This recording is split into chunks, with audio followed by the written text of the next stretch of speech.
So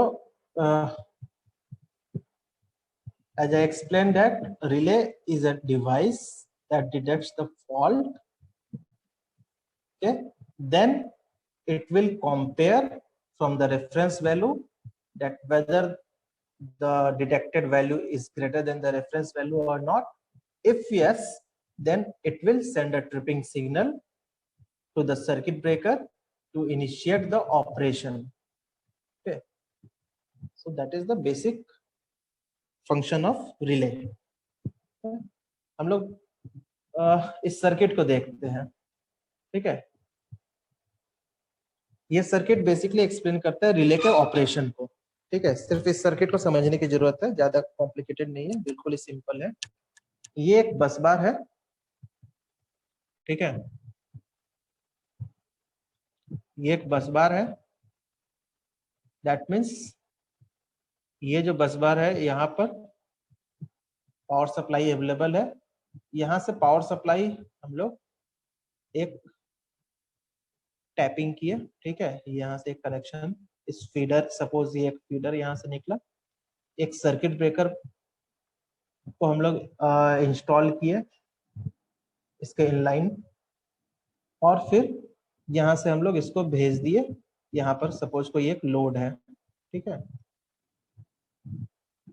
यहाँ पर हम लोग इसको सेंड किए, ठीक है। पावर सप्लाई हम लोग दे रहे हैं इस बस बार के थ्रू, ठीक है ना। ये बेसिकली लार्ज स्केल के लिए इसका ऑपरेशन समझने में इसको ज्यादा आसानी होगा, तो हम लोग फिलहाल इसको वही एग्जांपल कंसीडर करते हैं कि एक सब स्टेशन है, वहां से एक बस बार से एक फीडर निकल करके हमारे किसी एक पर्टिकुलर एरिया को इलेक्ट्रिसिटी प्रोवाइड कर रहा है, ठीक है। या इसको अगर हम लोग अपने इलेक्ट्रिकल वायरिंग वाले एग्जांपल के थ्रू समझना चाहे तो ये बस बार है हमारा डिस्ट्रीब्यूशन बॉक्स का, ठीक है। डिस्ट्रीब्यूशन बॉक्स जो लगा हुआ है मीटर के बाद, वहां एक बस बार है। उस बस बार से एक कनेक्शन हम लोग लेकर के ये अपने घर के किसी एक पर्टिकुलर एरिया में हम लोग पावर सप्लाई कर रहे हैं, ठीक है। इस बीच में ये सर्किट ब्रेकर लगा हुआ है। इस सर्किट ब्रेकर को हम लोग यहाँ पर समझ सकते हैं, अगर हाउस होल्ड वायरिंग की बात कर रहे हैं तो एमसीबी, ठीक है। और एक सीटी है। सीटी क्या है, बेसिकली एक तरह से करंट को मेजर कर रहा है कि यहाँ से जो पावर सप्लाई जा रहा है इस लोड तक, तो उस पावर सप्लाई में करंट क्या है, ठीक है, उसको बेसिकली मेजर करने के लिए यहाँ पर ये सीटी का यूज किया गया है, ठीक है ना। और क्या है इसके साथ, यहाँ पर एक रिले कॉइल है लगा हुआ, ठीक है ना। एक रिले कॉइल है और इस कॉइल के थ्रू एक प्लंजर है। ये जो है बेसिकली ये एक प्लंजर है जो कि इस कॉइल के बीचों बीच इस तरह से है, सो दैट अगर ये कॉइल हमारा एनर्जाइज होता है, ठीक है, तो फिर क्या होगा, ये प्लंजर भी जो है एनर्जाइज हो जाएगा और फिर वो मूव करेगा, ठीक है। तो कुछ इस तरह का अरेंजमेंट है ये। उसके बाद यहाँ एक बैटरी सिस्टम है, डीसी सप्लाई है ये, ठीक है। और ये एक ट्रिप कॉइल है। इस ट्रिप कॉइल के थ्रू भी एक प्लंजर ये लगा हुआ है, ठीक है, जो कि इस सर्किट ब्रेकर को ऑन या ऑफ करेगा ये प्लंजर अपने मूवमेंट के थ्रू, ठीक है। अगर ये प्लंजर मूव करता है हमारा यहाँ पर तो ये इस तरह से आ जाएगा। दैट मीन्स ये दोनों कॉन्टेक्ट्स जो है सर्किट ब्रेकर का वो कनेक्ट हो जाएगा और करंट यहाँ से फ्लो करेगा, यहाँ से होते हुए इस तरह से, ठीक है। अदरवाइज क्या होगा, ये प्लंजर हमारा इस पोजीशन में अगर रहता है तो दैट मीन्स यहाँ पर पावर फ्लो नहीं कर रहा है, यहाँ से यहाँ पावर फ्लो नहीं कर रहा, ठीक है। यहाँ पर गैप है, करंट फ्लो नहीं कर रहा है। इतना चीज फिलहाल समझ में आ गया इस सर्किट के बारे में? Yes sir. ठीक है, अब आगे हम लोग देखते हैं क्या होगा।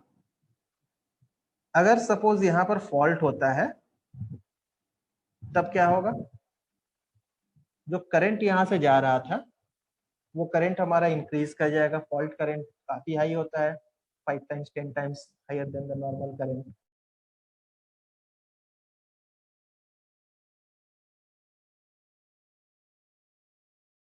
ठीक है, करंट यहाँ से फ्लो कर रहा है इस लोड एंड तक।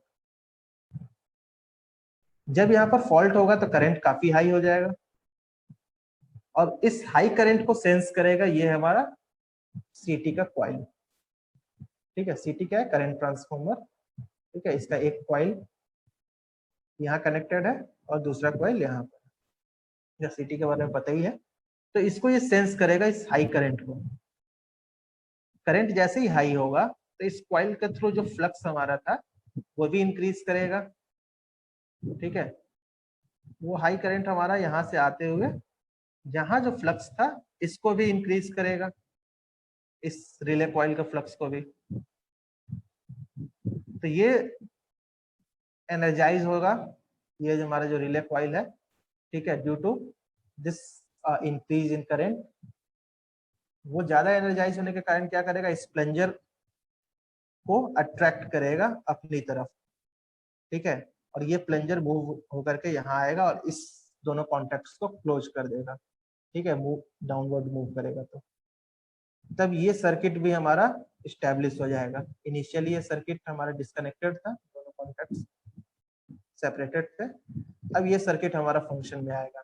ये इस पूरे सर्किट को हम लोग ट्रिप सर्किट कहते हैं।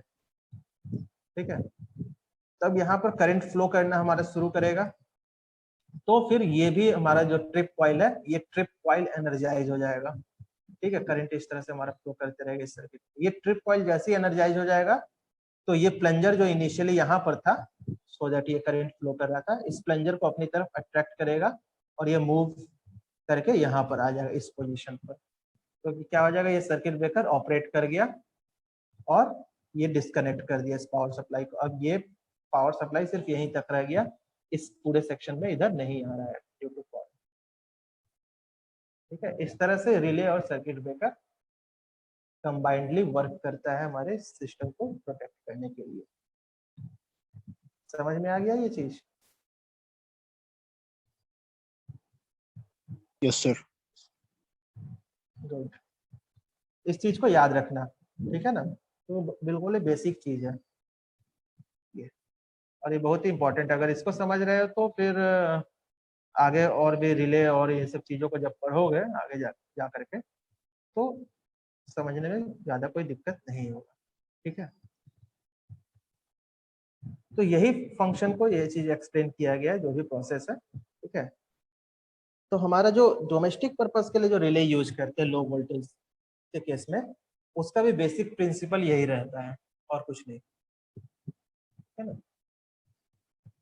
अब इसके कुछ फंडामेंटल रिक्वायरमेंट्स होते हैं रिले के। फंडामेंटल रिक्वायरमेंट्स कहने का मतलब ये सारे फीचर्स होने चाहिए उसमें। ठीक है, जैसे कि सेलेक्टिविटी। सेलेक्टिविटी कहने का मतलब relay should be able to select whether this particular situation is due to fault or due to some other reason। ठीक है, या तो ये फॉल्ट के कारण करंट हमारा इंक्रीज किया है, ठीक है, या फिर किसी और रीजन से इंक्रीज किया है। ठीक है, तो it should be selective. Speed मतलब कि ये कितनी देर में सेंस कर रहा है, इसका सेंसिंग स्पीड क्या है, कितना टाइम ले रहा है। अगर ज्यादा टाइम ले रहा है तो वो रिले हमारे किसी काम का नहीं है। तब तक तो हाई वोल्टेज की अगर बात करें तो उस समय तक तो जब तक रिले सेंस करेगा और वो सेंड करेगा अपने सिग्नल को सर्किट ब्रेकर के पास ऑपरेट करने के लिए, तब तक तो हमारा काफी कुछ डैमेज हो जाएगा सिस्टम।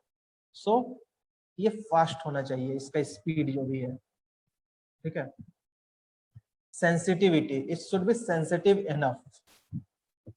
ठीक है, ये सेंसिटिव होना चाहिए कि अगर थोड़ा सा भी कहीं भी वो ड्यू टू एनी रीजन हमारा फॉल्ट हो रहा है तो उस चीज को सेंस करें। ठीक है, काफी सेंसिटिव होना चाहिए। रिलायबल भी होना चाहिए कि जब जरूरत हो तो उस वक्त ये ऑपरेट करे।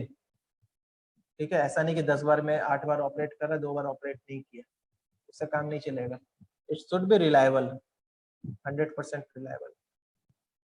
एंड सिंप्लिसिटी, इसका डिजाइन ऑपरेटिंग प्रिंसिपल्स जो भी चीजें हैं वो सब सिंपल होना चाहिए, सिंपल इसका यूज भी होना चाहिए, एप्लीकेशन इतना कॉम्प्लिकेटेड नहीं हो कि इसको यूज करना ही मुश्किल हो। तो ये सब कुछ फंडामेंटल रिक्वायरमेंट्स है जो कि रिले में होने चाहिए। ठीक है, सिंपल सी बातें हैं। अब आते हैं इसके टाइप्स पर।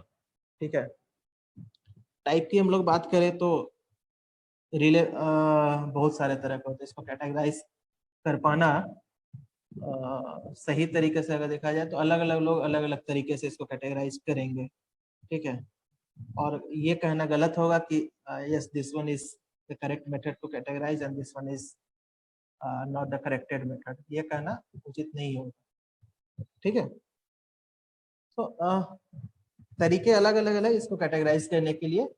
अगर हम लोग बात करें according to the construction and the principle of the operation, तो हम लोग रिले को कैटेगराइज कर सकते हैं under attracted armature type of the relay, solenoid type relay, electrodynamics type relay, induction type relay, thermal type relay, moving coil type relay.